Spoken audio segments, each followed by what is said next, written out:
TMII berhentikan satpam yang menghardik ibu-ibu pedagang asongan. Manajemen Taman Mini Indonesia Indah atau TMII memberhentikan satpam yang membantang seorang wanita yang diketahui berjualan asongan di kawasan tempat wisata tersebut. Satpam berinisial A yang juga disebut sebagai kepala security itu menghardik pedagang asongan tersebut.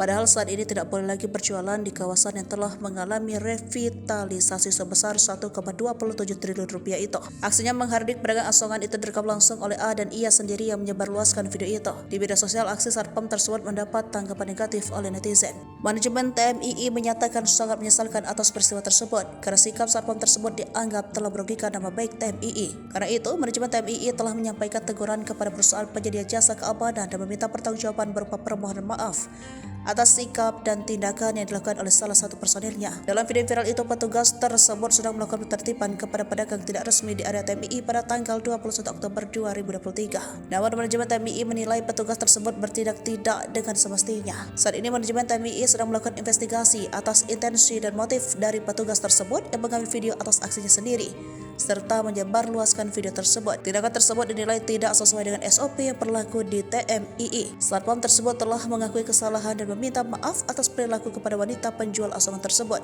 Keduanya telah membuat kesepakatan damai pada tanggal 22 Oktober 2023.